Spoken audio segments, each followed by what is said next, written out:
Yesterday, the tour finished in Pau. Today, it starts there, which means Pau gets 2 episodes in the Food Tour de France.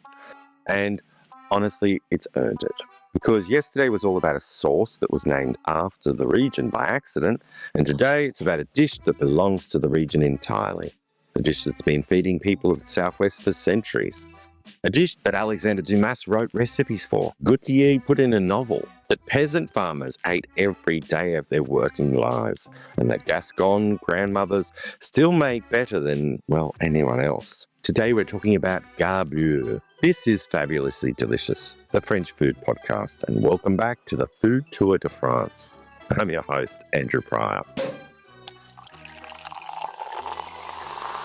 Let's start with what is it? Garbure is a thick, slow-cooked cabbage soup from the Gascon and Béarnais tradition of the Southwest. One of those dishes that sits somewhere between a soup and a stew, depending on how much liquid you've left and how hungry you are. The word comes from the Gascon Occitan Garbure, which refers both to the dish and to the cavalier cabbage. Tall, slightly bitter horse cabbage. That is one of its defining ingredients.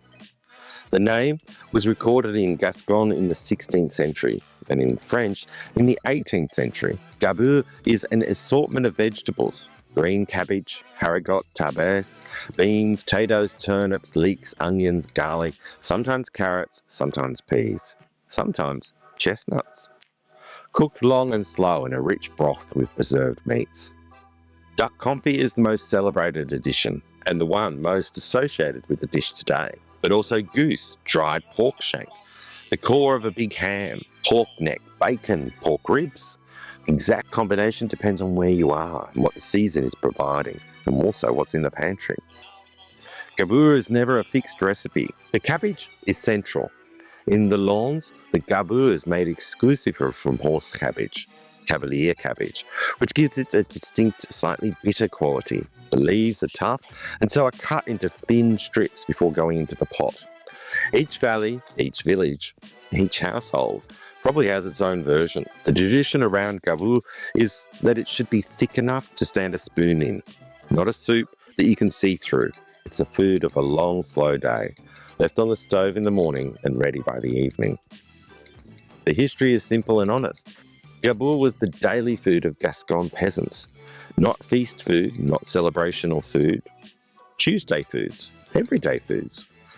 The food that kept people going through the hard physical work in the fields and the mountains. Alexandre Dumas gave recipes for it in his Grand Dictionnaire de Cuisine in 1873, describing it as a Gascon soup with gratin.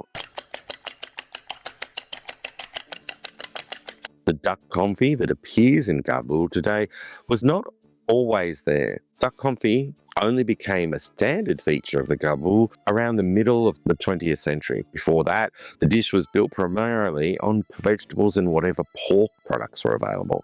The addition of duck confit elevated it considerably and is now considered inseparable, but it's a relatively recent development in the dish that's centuries old. Garbure has its own world championship, the Garburade, held every year on the first weekend of September. Around 30 teams compete to make the best one, and in the evening, 1,500 people sit down together to eat the results. There's one more tradition around the Garbure that deserves its own moment. It's called the charbrot, or in Gascon, the boudelle. Where you are near the end of your bowl of Garbure, you take a glass of red wine and pour it directly into the remaining soup. Then you lift the bowl to your lips and drink the mixture of the broth and wine together.